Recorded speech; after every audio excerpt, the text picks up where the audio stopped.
Hi there, this is Jordan Nanos. In this video, I'm going to talk about picking a large language model. I've gotten this question a lot from people where they're trying to decide which language model to use, particularly when they want to host it for themselves in private. There's a lot of considerations related to the quality of the model, basically corresponding to the size in terms of number of parameters that the model is, as well as the speed that the model is going to operate at. So I'm going to talk through just a basic introduction to this in this video.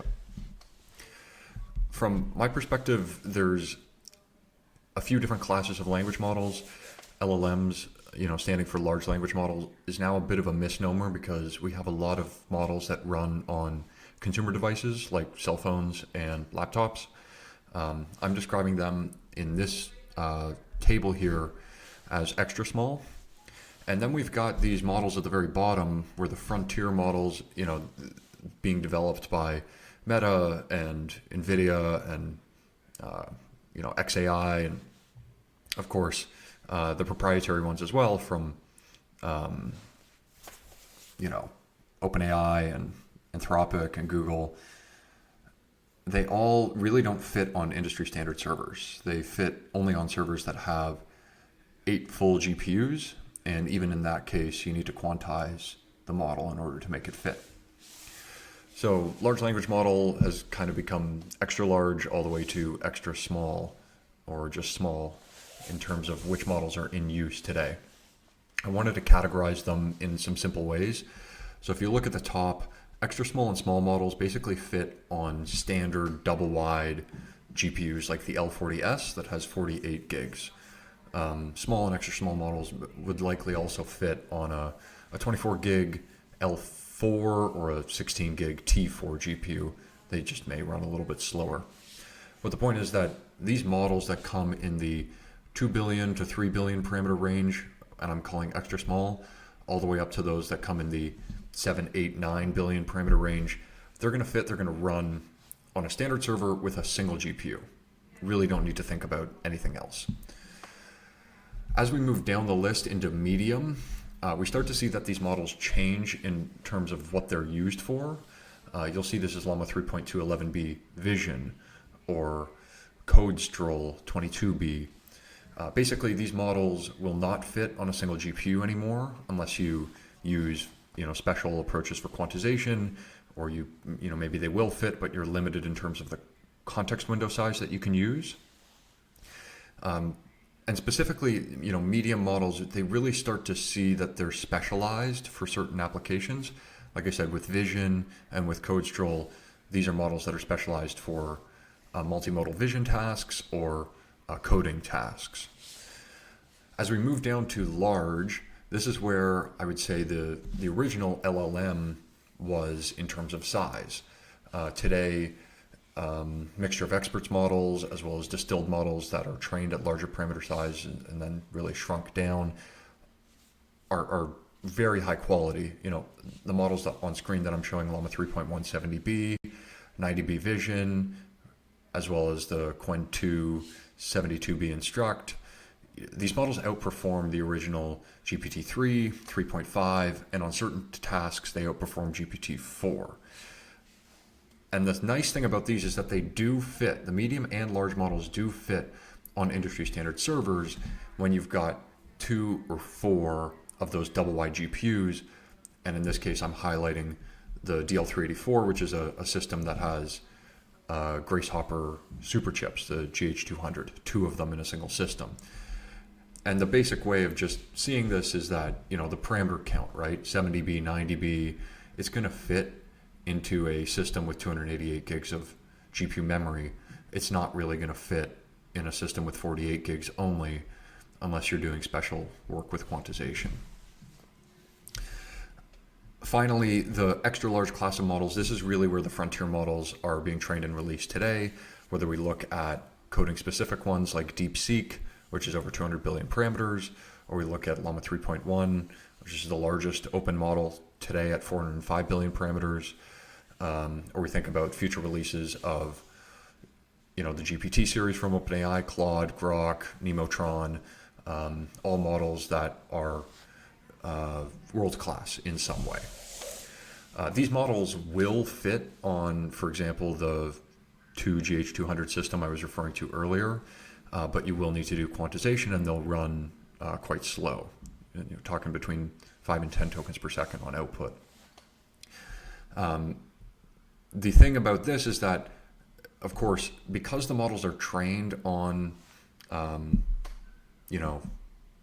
large clusters that include building blocks with 8 GPUs in them, they can still run inference on an 8 GPU system. It's just a matter of whether you're using H100s with the float 8 data type available. If you're trying to fit it on a system that doesn't have the float 8 data type enabled, you'll need to quantize the model. So moving on, a quick summary. What can these AI models do? I like to summarize this in basically 3 classes of tasks that people are working on today. The first is chat. So doing things like writing emails, editing blog posts, translating PDFs, summarizing books, classifying a medical transcript, planning a trip, creating a study guide from some text. This is basic multi-turn back and forth chat experiences that many people want to do in private. The second thing is code. People understand GitHub Copilot, but within that, there's many different things you can do. You can generate code from scratch, no more writer's block. You can refactor existing code. You can add comments or explain existing code. You can edit code to just make small changes instead of full refactoring. And you can also do auto-completion. As you are typing things down, hit tab, auto-complete the line that you are working on, just like you might experience when writing an email or a text message today.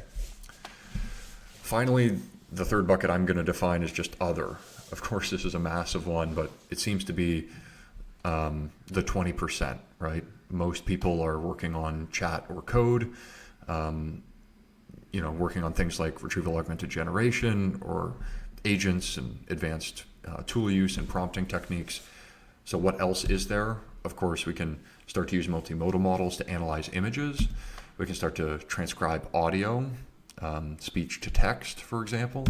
We can generate audio, text to speech, which many times is combined with a chat experience. We can generate images from text prompts. As you know from Stable Diffusion or Mid-Journey, this has been around for a while, but maybe now it's included in the behavior of the language models.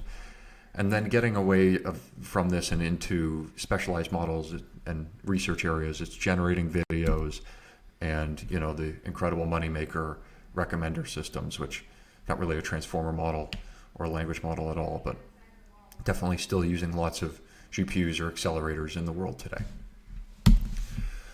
So in order to understand large language model quality, when we compare to these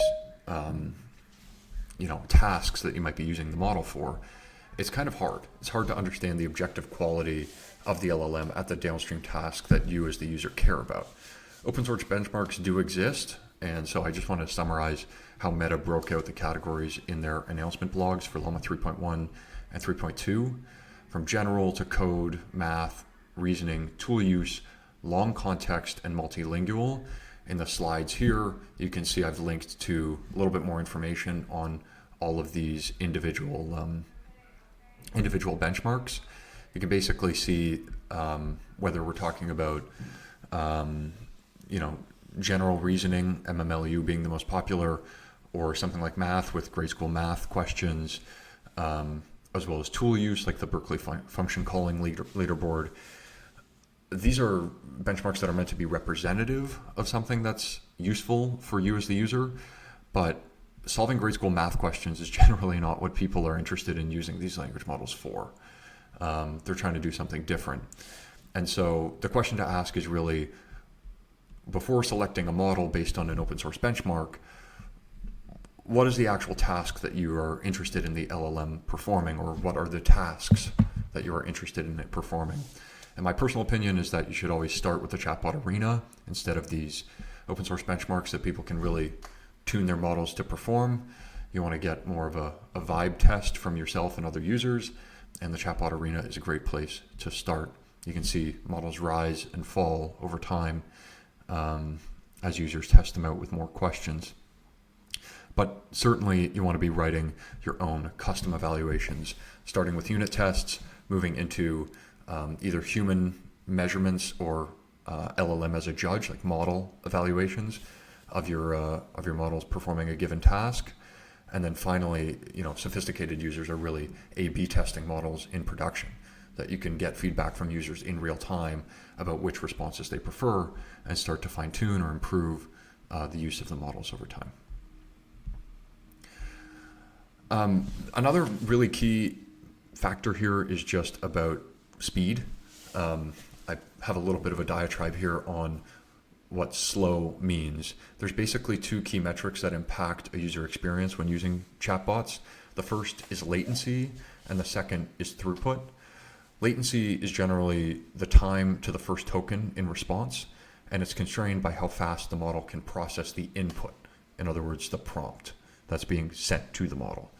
The second one is throughput, which is generally the time per output token measured in tokens per second.